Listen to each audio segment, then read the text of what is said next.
Good evening, everyone, and welcome to Crossroads of Ideas. Can you dig it? I'm Will Cushman, a science writer for University Communications within the UW-Madison Office of Strategic Communication. Today's event marks 2024's second installment of the Crossroads of Ideas program series. Crossroads of Ideas is a collaboration between the Wisconsin Institute for Discovery's Illuminating Discovery Hub, UW-Madison, and the Morgridge Institute for Research. Before I say more about this evening's event, we will take a moment to acknowledge the land that we occupy here at the Discovery Building. The University of Wisconsin-Madison occupies ancestral Ho-Chunk land, a place their nation has called Teejop since time immemorial. In an 1832 treaty, the Ho-Chunk were forced to cede this territory. Decades of ethnic cleansing followed, when both the federal and state governments tried repeatedly but unsuccessfully to forcibly remove the Ho-Chunk from Wisconsin. This history of colonization informs our shared future of collaboration and innovation. Today, UW-Madison and all of its presenting organizations respect the inherent sovereignty of the Ho-Chunk Nation and the 11 other First Nations of Wisconsin. Tonight, we are very excited to host Callie Moore, who is this spring's Sharon Dunwoody Science Journalist in Residence. The UW-Madison Science Journalist in Residence program was founded in 1986 and is hosted by the School of Journalism and Mass Communication and the Office of Strategic Communication. We're grateful to all the partners who made tonight's program possible. Speaking of tonight's program, since 2017, Callie has been a co-host and content consultant for the PBS Digital Studios channel Eons. The paleontology-focused channel features deeply researched short episodes that investigate scientific questions about life on Earth, from the dawn of living organisms through the age of dinosaurs, all the way to the end of the most recent ice age. Eons currently has nearly 3 million subscribers on YouTube. In her role at Eons, Callie has explored so many fascinating questions. Questions like, why did giraffes' necks become so long? How did bats gain the ability to fly? And when did humans stop being naked and start wearing clothes? In addition to sharing evolutionary tales on Eons, Callie serves as collections manager or fossil librarian of the paleontology collection of the University of Montana. Her debut children's book, Tales of the Prehistoric World, was released in the fall of 2022.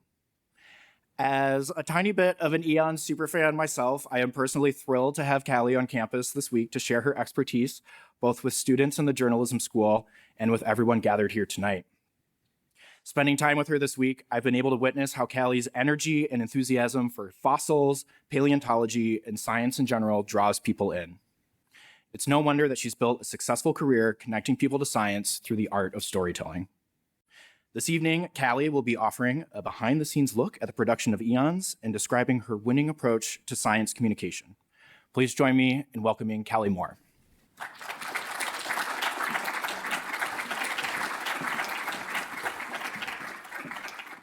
Okay, so I host Eons, yeah. How many of you, just show of hands, know Eons? Oh, yeah, keep your hands raised. How many of you have watched an actual full episode and haven't just heard of it? Nice. How many of you have watched at least 5 episodes? Yeah, okay, good. All right, so most of you are familiar with Eons. I love it. For those of you that are not familiar with Eons, you're gonna get a very in-depth look for it tonight. So this is how the talk is gonna go. I'm going to start with what is science communication, just a brief description. Then we're going to go into my kind of personal science communication journey and experience very briefly. And then we'll get into the behind the scenes look of Eons. I'm going to give you some tips for creating effective science communication. And then we're going to get into some tricky topics and how to navigate them. So let's get started with science communication, aka SciComm. And for any students out there that are looking to get into science communication, I highly encourage you to check out this little workbook by Ava Amson. It's like less than $10, and it's like a workbook to help you translate your science into science communication. But she has a really great definition of what SciComm is. And it's basically any form of communication about science, scientists, and scientific research to an audience of people outside that field of science, excluding academic communication to other scientists. So when I go into a classroom and talk about dinosaurs, that's science communication. When I talk about dinosaurs to invertebrate paleontologists, that is not science communication. So I'm still talking to paleontologists about paleontology. So there is a line to be drawn on what counts as science communication and what is just me communicating science to other professionals. So how do you SciComm? There's basically 3 different ways. You can talk about it. That's my preferred method. You can write about it, and you can actually create about it. And I don't think a lot of people think about the creating side of science communication. So talking is doing videos, social media, podcasts, demonstrations, demos, tours, those sorts of things. Writing, blog, PopSci. You can write a book. Also, social media has a lot of writing into it, and consulting. Creating, though, is kind of fun, and I like to think about this because art is very important in paleontology. Paleo art that helps people recognize the ancient past and see the animals of what they might have looked like based on our best scientific hypotheses. So this is a shark called Helicoprion, and it was made by Staub Studios based on artwork from paleo artist Ray Troll. And it's very cool. It's called the buzzsaw shark because its lower jaw and the teeth kind of look like a buzzsaw, right? You can also perform science communication. So this picture here is from a body theater, prehistoric body theater, where they're actually acting out with their bodies the end of the Cretaceous, the extinction of the dinosaurs, and then the rebirth of life after. Then there's also music. So Ray Troll, again, this paleo artist, he has a band, the Ratfish Wranglers, and they got together with another guy, Russell Woodhouse, and they created an album of fossil music. It is the most adorable thing ever. So many different types of music on this album, including a song where they teach you the geologic timescale. So if any of you are having trouble remembering the geologic timescale, I highly encourage downloading this album. So these are kind of the ways that you can do science communication. So how did I end up here today as a science communicator? Well, it all started in college. I was a big nerd, and I was the assistant curator of our campus museum. I was the president of the Earth Science Club, and we did a lot. We were a very active club when I was president. I was a field assistant for the St. Louis Science Museum, taking the general public out to eastern Montana to collect dinosaur bones and learn about the ancient past there, as well as a summer intern at Ashfall Fossil Beds, where I answered questions to the general public. I gave geology tours and that sort of thing. In 2008, I was hired as the collections manager of the University of Montana Paleontology Center, which I'll touch on in just a second. In 2016, I started consulting. I worked for Disney and Animal Kingdom Park to help renovate their dinosaur ride. My name's on a plaque. If you go, take a picture of it, tag me on Instagram. Love seeing it. And I also worked on a couple of TV pitches. They didn't get picked up, but I thought my part of the pitches were really great. So maybe someday. In 2017, EONS was launched, and we will definitely go into that in a lot more detail. And then 2022, my book came out, my children's book, Tales of the Prehistoric World. And most recently, I became an executive producer on Why Dinosaurs, a documentary about the dinosaurs and the people that loved them, that love them. And we are in the distribution phase. We're trying to find a distributor for this amazing documentary. So hopefully you all will be able to see it in person at some point soon. You might be able to catch a screening somewhere at a paleontological museum, either here in the US or in the UK, if you happen to find yourself there this summer. So here is my building. This is a scene from Why Dinosaurs, and I find this building to be very ugly. Some people like it. I do not, but it looks very magical with this picture, the drone image with it all being snowy and stuff. But this is where I spend most of my time, is down in a basement collection. This is our space saver, and all those cases that you can see house our massive collection. It's a pretty good size collection. The collection spans over 2 billion years, and over 20 different countries are represented. It is slow, but it doesn't need to be fast. Holding our priceless collection of fossils as my colleague, physics colleague in the same basement always says, "How your priceless collection doing today?" But anyways, these two stacks move back and forth, and this is where I spend most of my time, windowless basement. But the other part of my job is outreach. I do a lot of outreach, including fossil IDs. Lots of fossil IDs. Or actually, should I say, soul-crushing descriptions of what is not a fossil that you have. Very rarely do they actually bring in fossils. If I had $1 for every dinosaur egg that I said no, it is a rock, I wouldn't have to do much work anymore. This little kid here, though, had fossils, so I'm identifying all of his fossils for him. But I do a lot of fossil identifications either in person or through email. The other thing I do is a lot of guided tours. We don't have a natural history museum or a paleo museum on campus, but we do have a small atrium in the first floor of our building that does have some display cases, including a T-Rex skull that you can kind of see over there on the right. And so I do a lot of K through 12 tours, including the general public, groups from campus, visitors through the summer that are just passing through Missoula. They come by and we talk about the evolution of life for about an hour. My preferred form of science communication is public lectures. I literally can talk about anything if it's related to paleontology. And this is from a public lecture that I just gave at the Museum of the Rockies in Bozeman, Montana, for their Valentine's Day event. And it was called Fornicating Fossils. So let your mind run with imagination on what that talk included. I also do a lot of fossil show and tells, and I go into the classrooms, and I consider this, again, public lectures. This one here, I was invited to a local elementary school book fair where they were selling my book, and I have a set of fossil casts that go with some of the stories from my book. So I sat down, we read the story, and then we went through the fossils that went with the story, and it was a really fun time. I love this elementary school. They always invite me for their book fair. So now let's get into eons. So we have the best URL, I think, youtube.com/eons. It's so easy, short, sweet. And basically, join hosts Callie Moore, Michelle Barbeau Ramirez, and Blake DiPastino as they take you on a journey through the history of life on Earth, from the dawn of life in the Archean eon through the Mesozoic era, the so-called age of dinosaurs, right up to the end of the Most Ice Age. I see where you got your intro from. But you can find us anywhere you can get YouTube.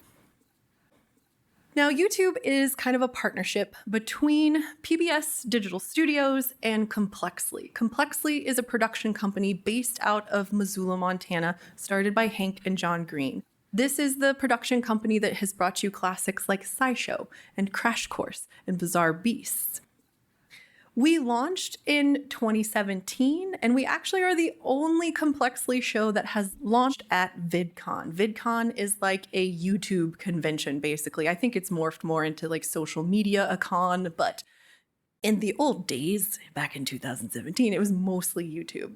So we launched at the Anaheim Convention Center in front of almost 7,000 people. It was a lot. And then the following week, we officially launched on YouTube.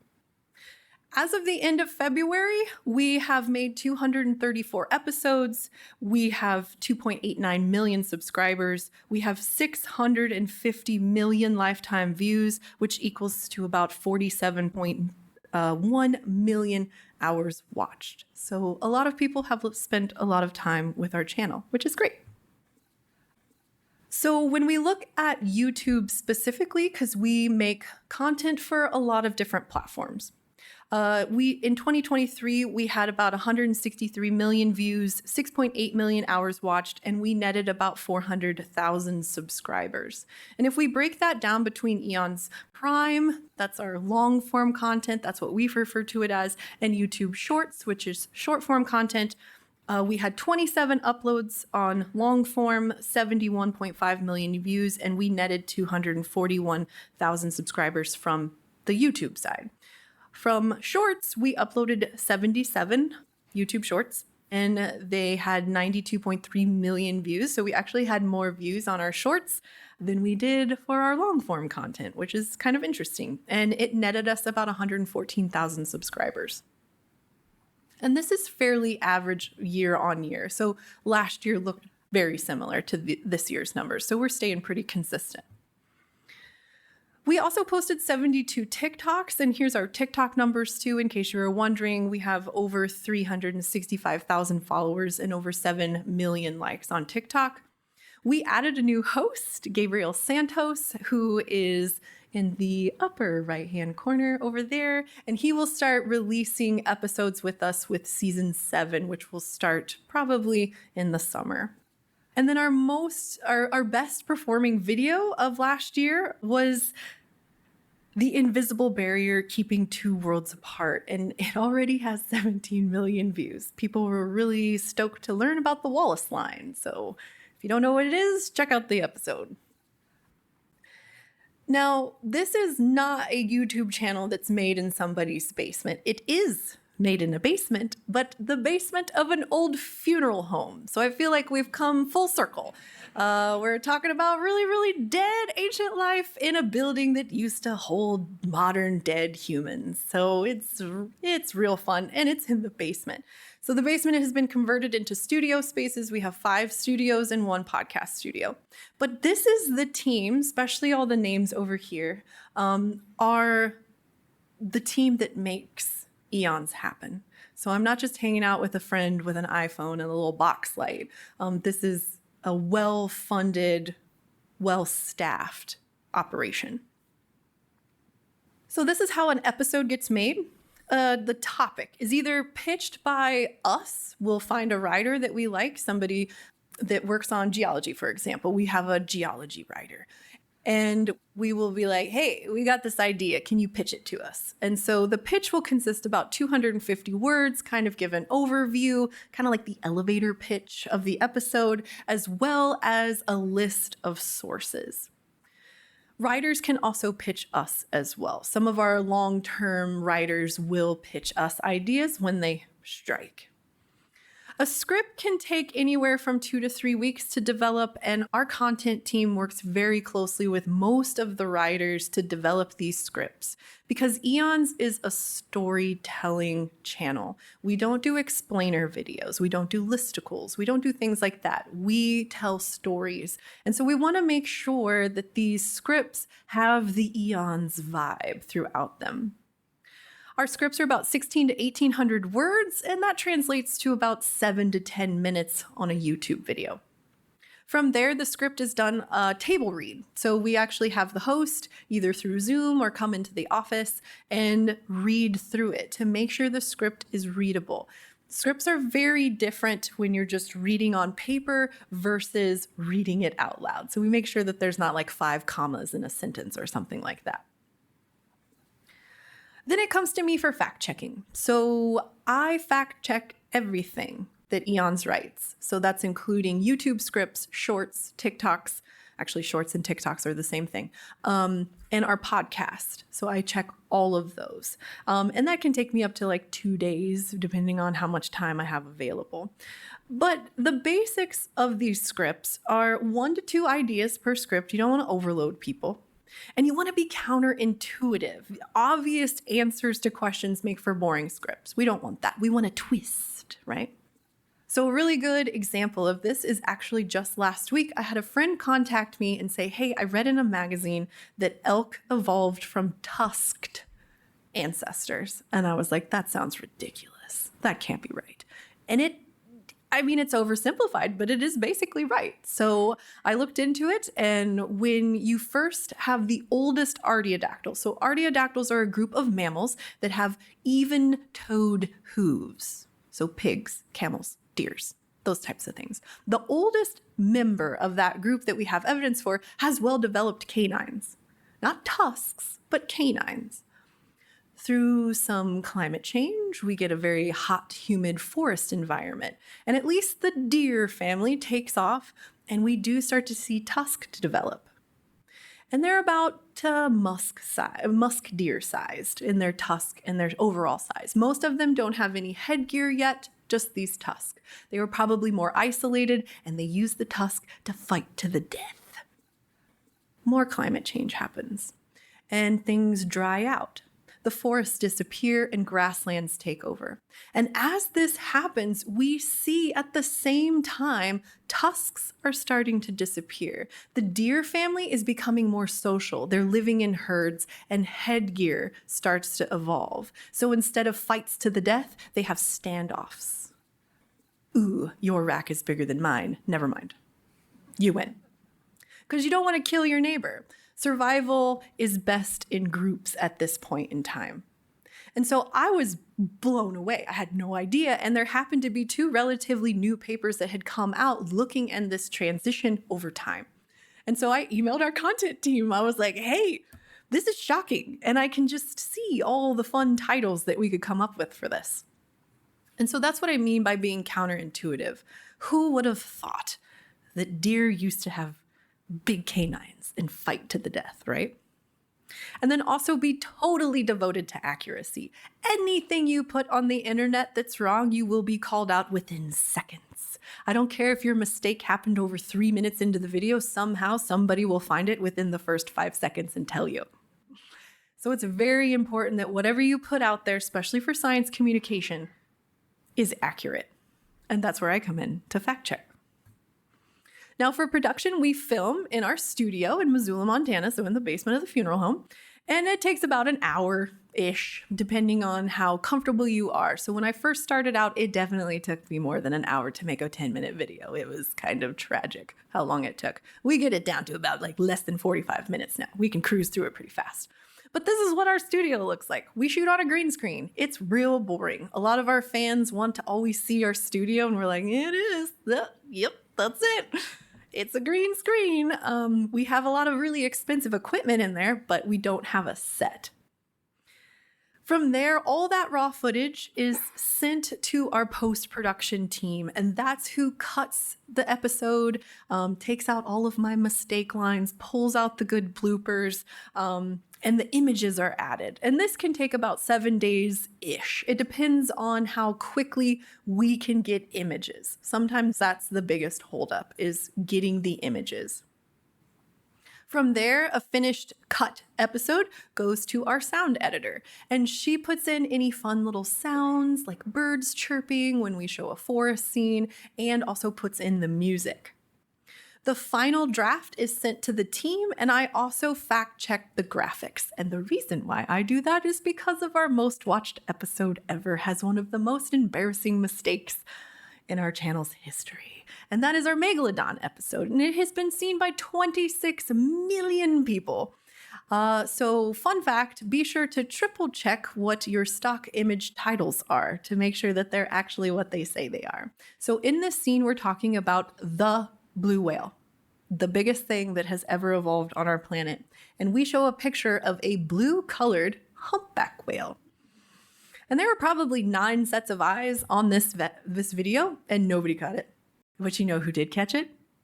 Our viewers, immediately. And so in these days, you could get very harshly penalized from the YouTube algorithm if you uploaded something and then pulled it down really quickly and then uploaded it again. It's not that way anymore, but we could not risk our views to pull it down. So we just pinned a comment, and then lo and behold, so many people saw it. So anyways, that's what I mean by triple check everything, including your images. So here's what our audience kind of looks like. And this is from the 2022 PBS annual survey. So if any of you actually answer these surveys, we use this data, I promise you. So the data that you're seeing right here is anybody that said on that PBS survey that they watch Eons often or all the time. So these are our core audience members. And you can see 25 to 34 is kind of our sweet spot, but really we range anywhere from 18 to 44 for the channel. Our split on gender is 60% men and 40% everybody else. And while that sounds 60-40, kind of like an uneven split for a science channel, that's really good. So if you get into physics channels and things like that, their splits can be closer to 80-20 or even 90-10. So having a 60-40 split is actually pretty good. And then based on race, we definitely are overwhelmingly white.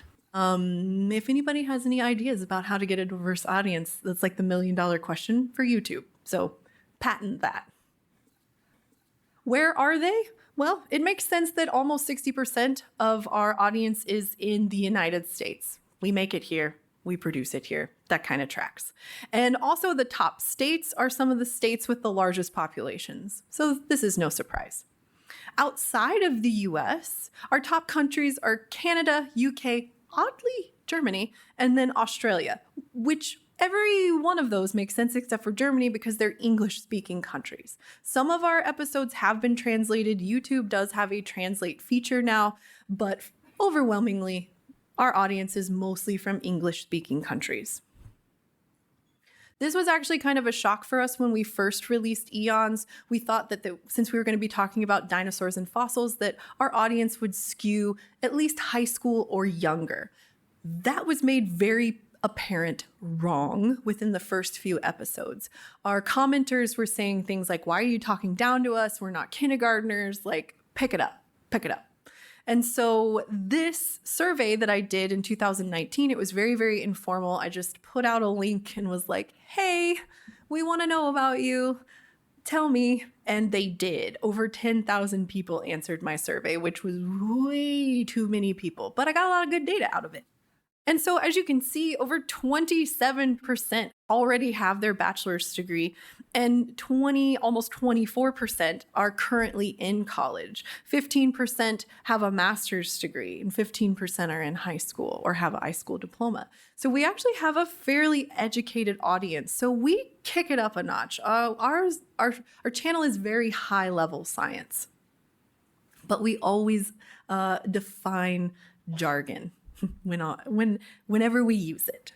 So let's get into some tips for helpful creating successful science communication.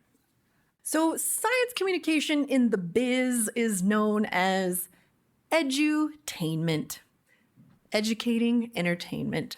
So you want to keep people's attention. Usually I would be pacing back and forth on this stage, but I must stay with the microphone tonight.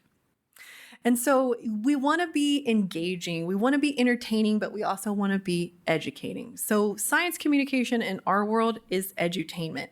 And for us, that means storytelling. So again, Eon's episodes have this very strong narrative. We want to take you on a journey through time, through discovery, through evolutionary history. So we're not just throwing facts at you and seeing what sticks in your brain. We want to give you a narrative and a story. So some things that make good science communication topics, and this is going to be mostly based in geology and paleontology, but a lot of these will work for really any of the sciences. Creature features. So talking about a cool animal. Casual geology. So I just found out that your capital has a fossil tour for their building stones, and I'm going to do it tomorrow, and I'm very excited. Collection and museum features. So if you have access to a museum, maybe talk about an exhibit.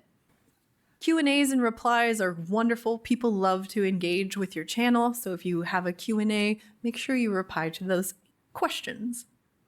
You can do news, debunking, so misinformation, listicles, top 3 mammoth deaths. Yes, that is a TikTok.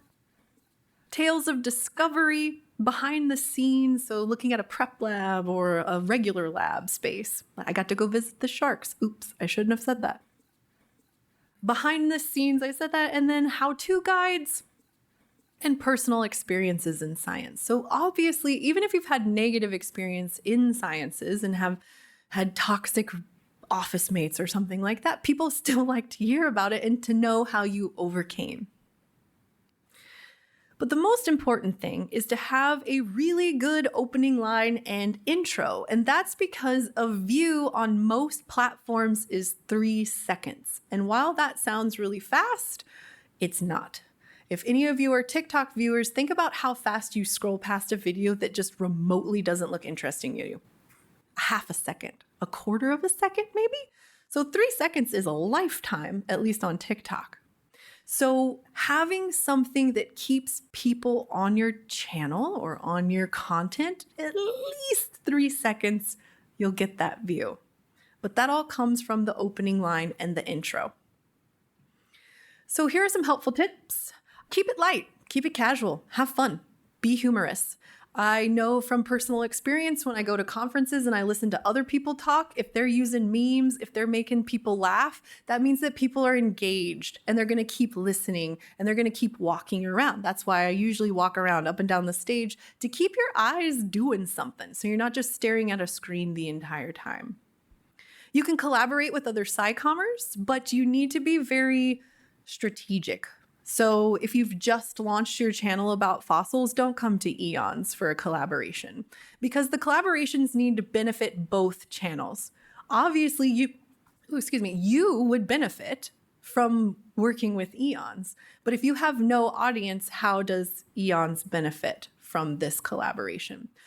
Eons very rarely collaborates at all. We usually only collaborate within the PBS DS family or within the Complexly family. And it takes a lot of work, so it's got to be a real good collaboration. So what I suggest is that you find other science communicators that are at your level, that have a similar amount of following, and that is in the sciences, but different. So if you do geology, paleo stuff, maybe find a modern biologist. So you know that your two audiences are already interested in science, in natural histories, but they might not have found you yet. And then collaborate on some cool episode about modern sharks compared to their ancient ancestors or something like that. So you guys can share your audiences and hopefully both of you grow your channels. Try to use the native features built into the apps as much as possible. I know that TikTok has started to crack down on third-party apps that help you cut your episodes together and then you just upload it. So anytime you can, anytime you have time, use the native features built into the app and the algorithm will definitely work with you. And then like I mentioned earlier, I may have mentioned it earlier, I've said this many times today, your thumbnail and title are the most important part of your video, hands down. Especially on YouTube, that is your point of contact with the audience. Are they going to click on it or are they not going to click on it? And with YouTube, you can change stuff. So we've had some low performing videos from the past where we've actually gone in and changed the thumbnail and the title and our views shoot up for that video. So it just shows you how important your thumbnail and title can be. Engagement, again, ask questions, answer comments, and go into your analytics. TikTok, no, they have no analytics. It's impossible. They don't even know what they're doing.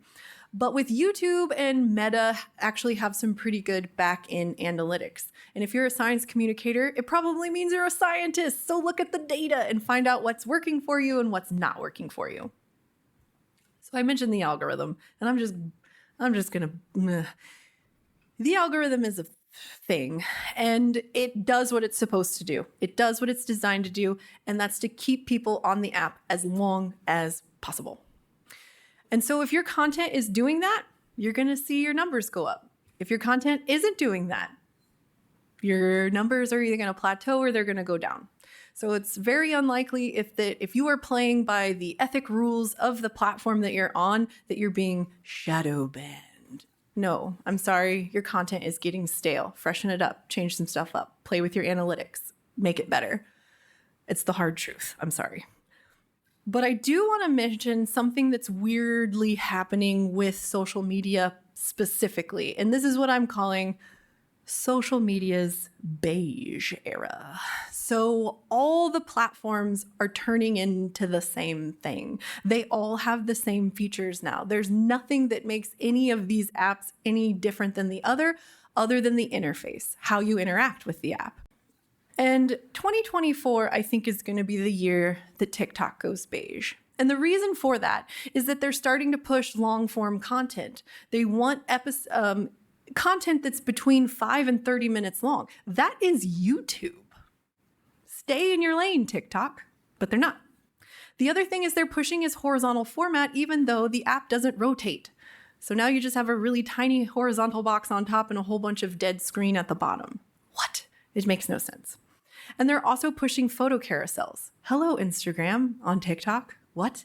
So my suggestion is to focus on whatever app you're getting the most traction and then repurpose all that content for the other apps. If you're looking at monetizing, YouTube is where it's at. TikTok is kind of. Those two platforms have creator funds that you can make a little bit of money, not a lot, but outside brand deals. Comments. Comments are awful.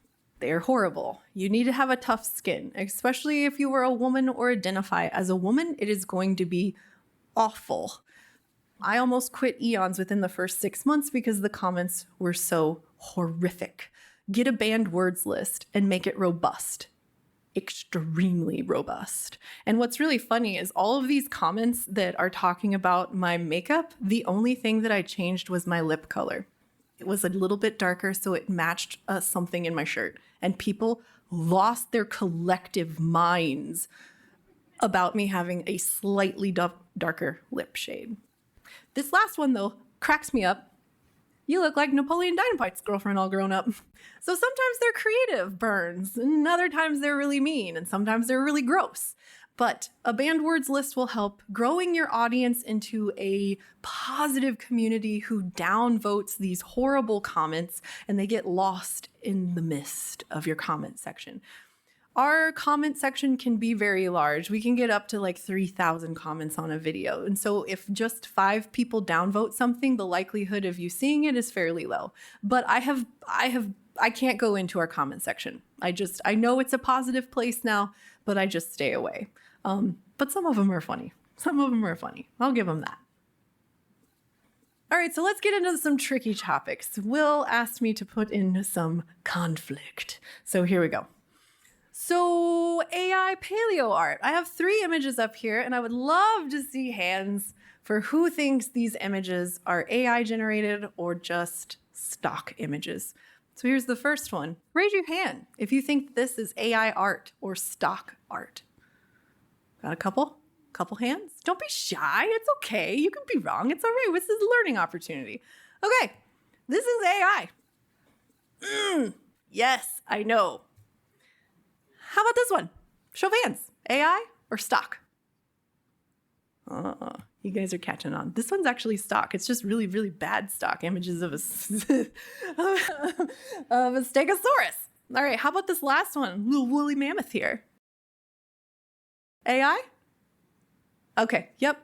This is also AI art, but still, it's getting pretty good, right? So I'm basically going to use images and some information from this article because I think the writer did a really good job at breaking down what AI can and cannot do, at least for paleo art specifically. So in this image, she prompted AI with saber-tooth. And this first hallucination is from 2022. And this is the first prompt she ever put into AI art, an AI generator. And what is happening? However, this next one is from October of 2023. So you can see how much that AI has learned between 2022 and 2023, which is actually really shocking, right? However, it also depends on what generator you're using. So this is another prompt, Triceratops. And Dolly got it pretty good. I mean, that looks like, okay, that's a Triceratops. But what is going on with Midjourney? It has no idea what is happening. And these were put in on the same day, mid-October of 2023.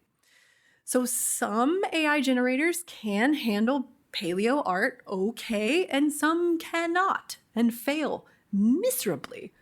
I mean, like, what? What is that? But also, AI works on data. So some of those images that I showed you to begin with are very popular animals. T-Rex, saber-toothed cats, woolly mammoths. There is a lot of data and there's a lot of images for AI to use to generate the images. But what about stuff that is not so popular? Just who here knows what Opabinia should look like? All right, a couple of you? Well, AI is not a couple of you because this is what Opabinia looks like. So basically the only thing that they got right was it lives in water. But what is going on with the eye on the antenna? Opabinia is a very classic Cambrian animal. It lived about 505 million years ago. Their fossils are found in the Burgess Shale in British Columbia, and it had 5 eyes.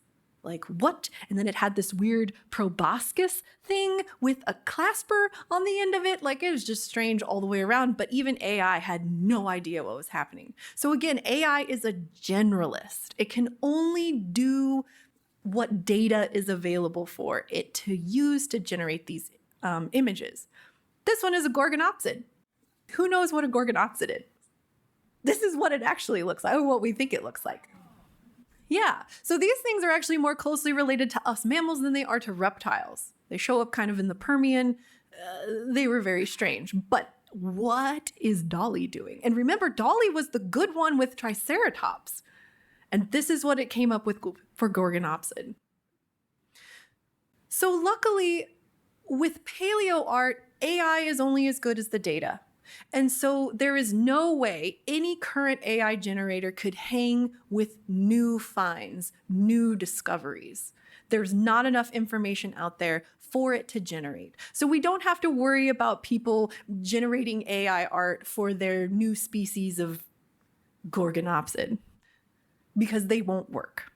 But we still need to be mindful of the creatures that there is a lot of data out there for, the popular kids, T-Rex, Triceratops, woolly mammoth, saber-toothed cats. And we had a recent lesson on eons. So it's a wonderful Saturday afternoon in January, and all of a sudden my phone starts exploding with panicked messages. And it all boiled down to this tweet, this meme. And so we had posted just recently, maybe 24 hours before this, a YouTube short that used AI art. Now, this guy on Twitter thought that there were 4 images that were AI art, and his comment section quickly shut him down, at least on the pterosaur and the theropod over there, the dinosaurs, actually. But what we got caught on, I guess, is the modern animals, a parrot and a crocodile. And I don't fact check those graphics. Maybe I should start. I don't know. But we do have an anti-AI policy. It is very robust. We do not use it in any way, shape, or form. And we pay humans. We have a lot of paleo artists that do amazing work for us. And again, AI art's not going to really help us with some unknown species of fossil. So anyways, what did we do? We replied, and we pulled the image down as soon as it was brought to our attention. And we uploaded, I think we've uploaded it again, with corrected images. So the parrot and the crocodile were taken out and new ones put in. But we owned up to our mistake, and we let everybody know that we are anti-AI, and we do pay our paleo artists, and we love our paleo artists. Luckily for us also, our response was seen way more than that original meme. Thank goodness. And the response from our audience was overwhelmingly positive. The top comment and the bottom comment are 2 relatively famous paleo artists. And they're just like, thank you. Thank you for acknowledging this. Thank you for pulling it down. And I'm glad you were able to correct it. And then Emily had a really good idea, is making sure when we're searching our stock images, we're searching for images that were uploaded before 2022 when AI started. So that was our first foray into AI art. I didn't think it was going to happen immediately, but what do you know? It did. So if you are working on stock image sites, be wary. We work with Getty, and Getty has not started to label AI-generated art. It's still unknown whether or not it is or it isn't. And so that's why it's helpful to look for images before 2022. So now let's talk about hoaxed and poached fossils. And we're going to start with this podcast episode, the case of the most famous fake human fossil. And if you're unfamiliar, this is Piltdown Man. The first fossils of Piltdown Man were found in 1911 and continued to be found until about 1919. And they were published as Eoanthropus dawsi. Funnily enough, the guy that originally discovered said fossils died in 1919. And what do you know? No more fossils were found. And in 1953, they were exposed as a deliberate fake. So they figured out that at least the lower jaw was from orangutan, not a human at all. And in 2016, a very comprehensive paper came out looking at the history of all the finds, the history of the hoax itself, and who they thought was the hoaxer. Hoaxer? And it turns out that Charles Dawson, the guy that found the original fossils, was more than likely the guy that faked it. And he was thirsty for scientific street cred. Like, he wanted it bad. And so he faked something. Now, this rolls into a really racist time in human evolution hypotheses. A lot of people did not want humans to come from small-brained apes in Africa at all. And they would do anything to have us come from a large brain ape that doesn't exist in Eurasia instead. And so this tied into that kind of racist thinking of the time.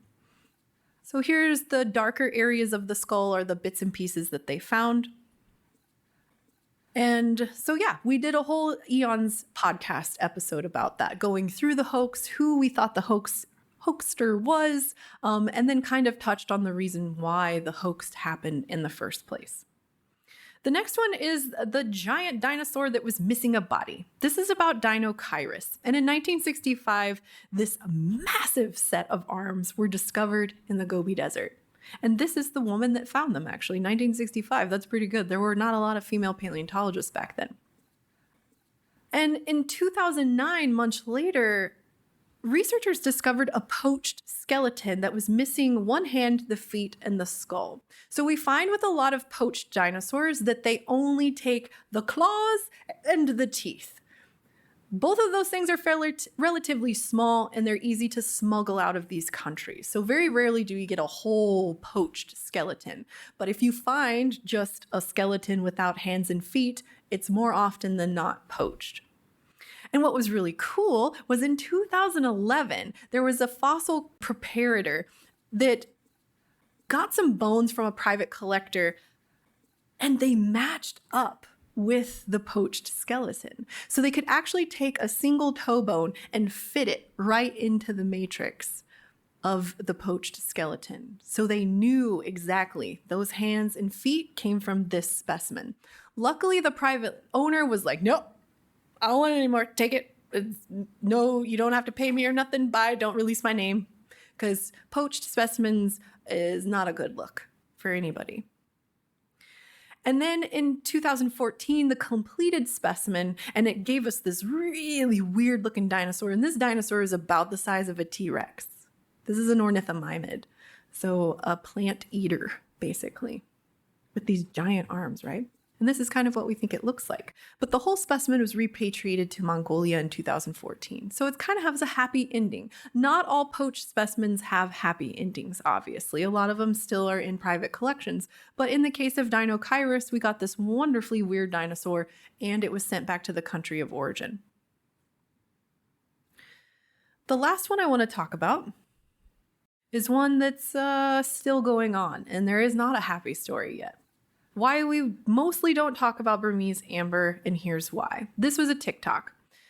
Burmese amber is known as conflict amber. If you're unfamiliar, Myanmar has had a lot of troubles for a long time. And in 2017, the Myanmar government military forces seized control of the amber mines from the Kachin Independence Army. That was not good.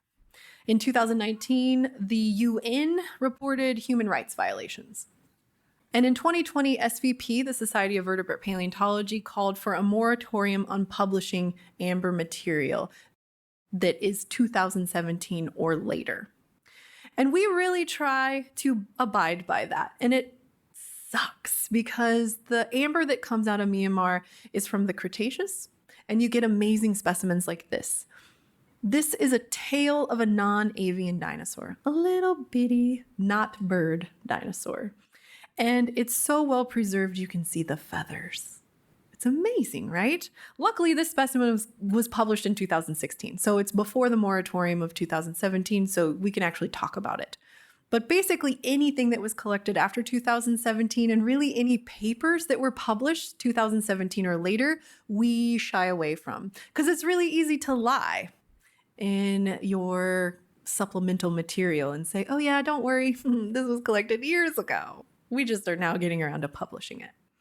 But some of these pieces of amber can fetch thousands of dollars.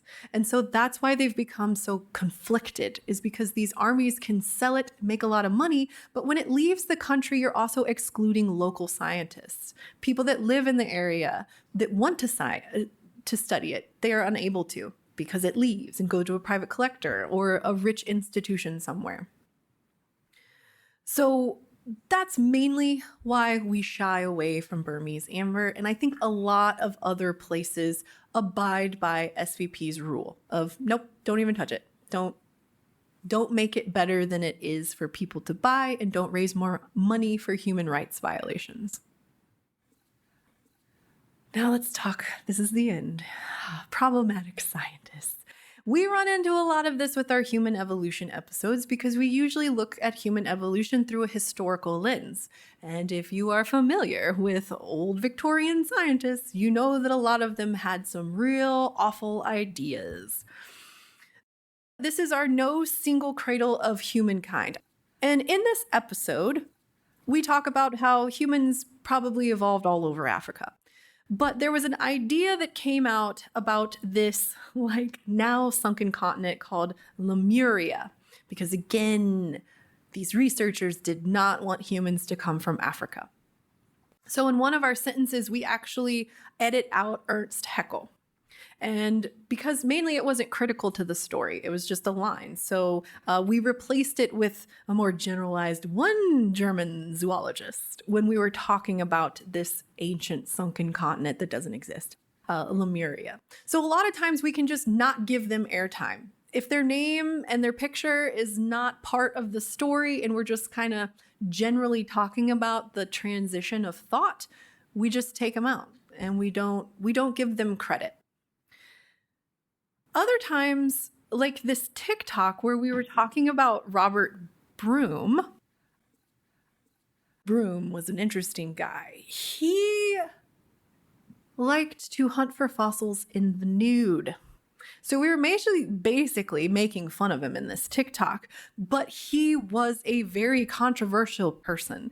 He found a lot of great things, but he had some very awful thoughts about those great specimens.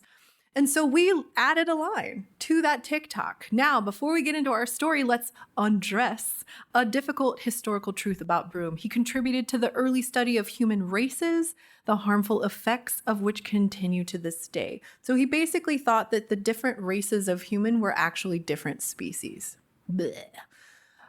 So this isn't the end of it, though, because we wonder amongst ourselves in Eons on our content team, is this good enough? Is this going to stand up to 5 to 10 years from now? Should we always call them out? Should we stop talking about historical paleoanthropology altogether?